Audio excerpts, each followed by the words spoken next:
है पूर्व दिशा, और ध्यान के लिए दूसरी जो दिशा है उसका नाम है उत्तर दिशा।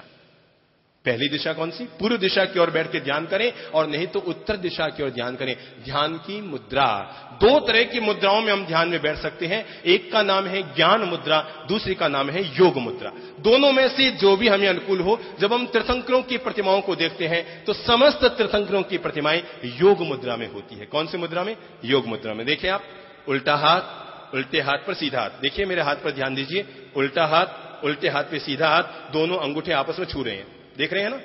उल्टा हाथ, उल्टे हाथ के ऊपर आया सीधा हाथ, दोनों अंगूठे आपस में छू रहे हैं, गोद में ले आए, और ये है हमारी योग मुद्रा। बिल्कुल गोद में देखें, मेरे आप हाथ के अंगूठी की ओर देखें, ये योग मुद्रा है जहां पर दोनों अंगूठे जुड़ जाएं, उल्टे हाथ पे सीधा हाथ आ जाए और गोद में ये हाथ आ गया। और दूसरी होती है ज्ञान मुद्रा, जहां पर हम दोनों हाथों को अपने घुटनों पर ले आते हैं, 3 अंगुलियां सीधी, चौथी अंगुली जो अंगूठे के पास वाली है उसके अंगूठे के पोर पर भी ला सकते हैं, कोर पर भी ला सकते हैं, और मध्य भाग में भी ला सकते हैं। दोनों में से किसी पे भी अपन ला सकते हैं। आखिरी जो कोर है, छोर है, उस पर भी और यहां पर भी, और यों इसको बैठ गए। जब भी ध्यान करना हो, ध्यान रखें, एक बार अपने आप को पूरी तरह से अपने नाक को जमीन के टिका दें, ताकि बैठक में अगर किसी भी प्रकार की सलवट रह गई है, बैठक में किसी भी प्रकार की सलवट रह गई है, तो आसन की सलवट और बैठक की सलवट, ये दोनों ही सलवटें निकल जाए। अगला ध्यान रखें, जब भी ध्यान करें पहले थोड़ी देर के लिए त्राटक ध्यान कर लें। 3 तरह की ध्यान की मुद्रा होती है। नंबर 1 खुली आंखों से ध्यान, त्राटक कहते हैं। नंबर 2 अर्धोन्मीलित ध्यान, आधी झुकी हुई आंखें। देखिए, अब तक हम जो ये करते रहे परंपरागत रूप से, घंटों तक बैठे रहते हैं पर परिणाम नहीं मिलता। पर किसी भी चीज का गुर अगर हाथ लग जाए तो वो काम कितना सरल हो जाता है। गुर जब तक हाथ न लगे तब तक काम कठिन रहता है। ये सारी महिलाएं रोटी बेल सकती हैं, पर पुरुषों को रोटी बेलने में दिक्कत होगी। कोई पाकिस्तान का, कोई भारत का, कोई लंका का, सबके अलग अलग नक्शे बनने शुरू हो जाएंगे ना। कारण क्या है? महिलाओं को रोटी बेलने का अभ्यास है। इनकी आंख पे पट्टी बांध दो तब भी रोटी बेल लेंगे, और आपके आंख से पट्टी खोल दो तब भी रोटी नहीं बेल पाएंगे। मूल कारण है अभ्यास। तो ये जो अभ्यास धीरे धीरे सदना शुरू हो जाता है व्यक्ति का, अभ्यास के बाद वो चीज बहुत सरल हो जाती है, बहुत सरल हो जाती है। नंबर 1, जैसे सामने दीपक जल रहा है, जैसे सामने फूल खिल रहा है, जैसे सामने सूरज उग रहा है, जैसे आसमान में चांद उगा है, जैसे कोई तारा है, किसी भी एक भौतिकी तत्व पर अपने ध्यान को केंद्रित करके अपने आप को एकाग्र करना, इसका नाम है त्राटक ध्यान। नंबर 2 अर्धोन्मीलित ध्यान, जहां पर ये बाहर की आंखें आधी खुली आधी बंद रहती है। ये जो हमारी आंखें हैं आधी खुली आधी बंद रहती है। ये जो अर्धोन्मीलित आंखें हैं, जिससे हम नासिका का ये जो अग्रभाग है, व्यक्ति का लेश्या मंडल, व्यक्ति का आभा मंडल इसी नासिका के अग्रभाग पर आकर इकट्ठा होता है, आभा मंडल। तो अगर व्यक्ति यहां पर नासिका के अग्रभाग पर अपने ध्यान को लगातार लगातार लगातार केंद्रित करता रहेगा, तो नासिका पर उसका आभा मंडल प्रकट होना शुरू हो जाएगा। और तीसरी अवस्था होती है जिसमें आंख पूरी तरह से बंद हो जाती है, और बंद आंखों में आती जाती श्वासों श्वास पर व्यक्ति अपना ध्यान केंद्रित करता है। ध्यान करने से पहले ओम का, सोहम का, अरहम का, शिवोहम का किसी भी प्रकार के मंत्र का प्रयोग कर सकते हैं। 2 मिनट, 5 मिनट, 10 मिनट उस मंत्र का आह्वान, उस मंत्र का उद्घोष कर सकते हैं, और उसके बाद अपनी पलकों को झुकाकर आती जाती श्वासों श्वास के साथ ध्यान की जो सबसे सरल प्रक्रिया है। दुनिया में जितनी ध्यान की विधियां हैं, हमने हजारों सैकड़ों ध्यान की विधियों पर प्रयोग किए हैं, और ध्यान की जो सबसे सरलतम विधि है, आध्यात्मिक शक्ति को पाने के लिए अपनी भौतिकी शक्ति से भी ऊपर उठकर आध्यात्मिक शक्ति, ब्रह्मांड की शक्ति, ईश्वरीय शक्तियों से संपर्क स्थापित करने के लिए जो व्यक्ति के पास सबसे बड़ी ताकत होती है, वो होती है पहला ध्यान, वो होता है श्वास का ध्यान। श्वास पर ध्यान केंद्रित करके व्यक्ति एकाग्र योग को साधित करता है। आती जाती श्वास को देखते जाएं। श्वास हमारे जीवन का सेतु है। शरीर और आत्मा, इन दोनों का संबंध किसके सारे जुड़ा है?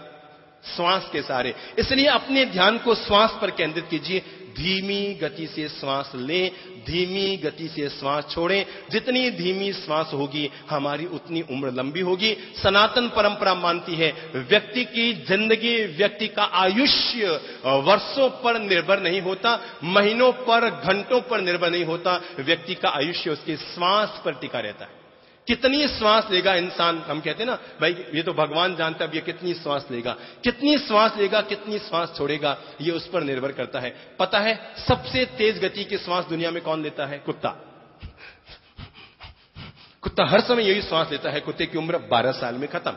बंदर उससे कम श्वास लेता है, 20 साल में खत्म। गाय वगैरह उससे धीमी और श्वास लेती है। और हाथी है, हाथी और ज्यादा मंद मंद श्वास लेता है। हाथी के श्वास की आवाज कभी सुनी नहीं जा सकती। 1 मिनट में केवल 10-12 श्वास लेता है हाथी, सो उसकी उम्र जाती है 100 साल की। याद रखिएगा, क्रोध में इंसान की श्वास तेज होती है, काम में इंसान की श्वास तेज होती है, वासना में इंसान की श्वास तेज होती है। और जब श्वास तेज होती है, श्वास की गति बढ़ती है, वैसे वैसे आदमी का आयुष्य कम होता है।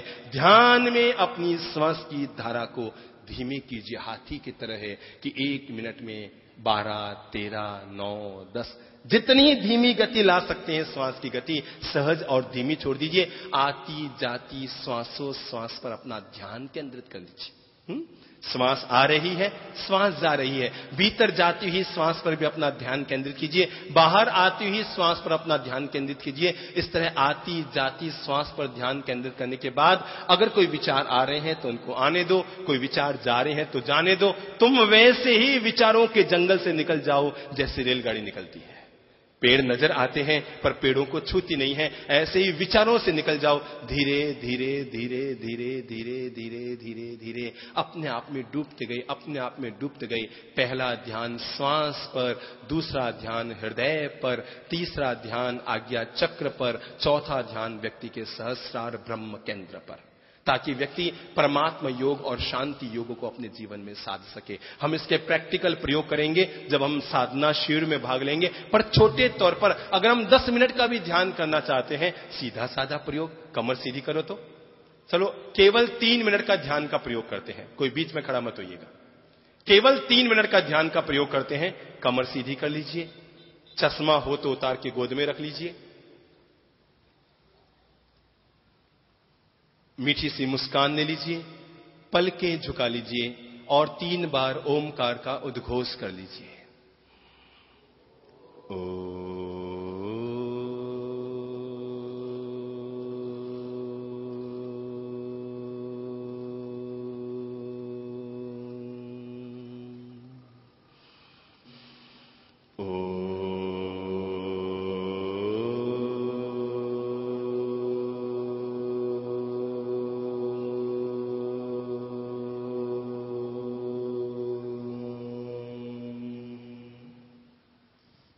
शांत शांत शांत।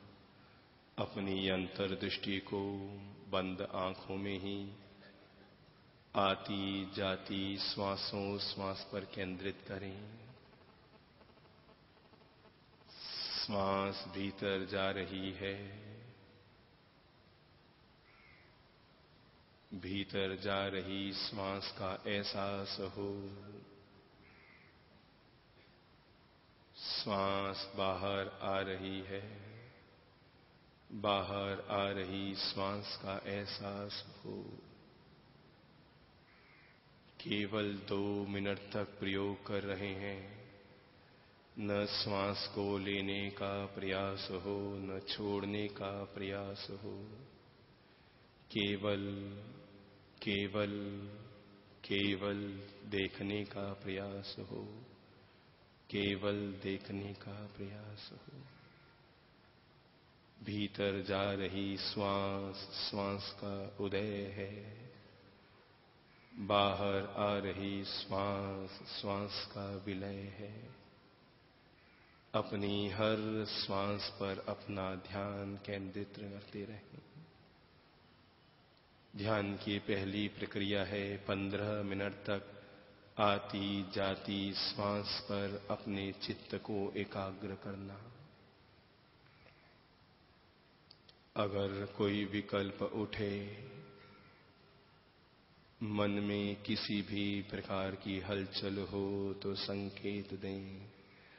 मन शांत, विचार शांत, मन शांत, विचार शांत, मन शांत, विचार शांत। 15 मिनट तक, 10 मिनट तक आती जाती श्वासों श्वास पर ध्यान केंद्रित करने के बाद अपने आज्ञा चक्र पर, अपने ललाट के भीतरी भाग पर अपना ध्यान केंद्रित करें। कोई विचार आ रहा हो तो आने दें, कोई विचार जा रहा हो तो जाने दें। ये वो भाग है जहां पर 8 से 10 मिनट तक ध्यान केंद्रित करते हैं। धीरे धीरे इसी स्थान पर प्रकाशमयी ओम या दिव्य प्रकाश प्रकट होने लगता है और हमारा आज्ञा चक्र प्रकाश से भरना शुरू हो जाता है। महीने 2 महीने तक लगातार अगर यही आज्ञा चक्र पर व्यक्ति अपनी अंतर्दृष्टि से ध्यान केंद्रित करता रहे तो इसी ध्यान की भूमि पर आध्यात्मिक प्रकाश प्रकट होता है। इसी ध्यान के मूल केंद्र पर आध्यात्म की दिव्य ज्योति प्रकट होती है और व्यक्ति का संपूर्ण आज्ञा चक्र अध्यात्म के प्रकाश से भरना शुरू हो जाता है। यहां पर शांति योग को साधने के बाद, यहां पर आध्यात्मिक योग को साधने के बाद हम अपनी मानसिक प्राण धारा को सिर के सर्वोच्च भाग पर, जिसे हम ब्रह्म केंद्र कहते हैं, सहस्रार कहते हैं, लगभग 5 से 7 मिनट तक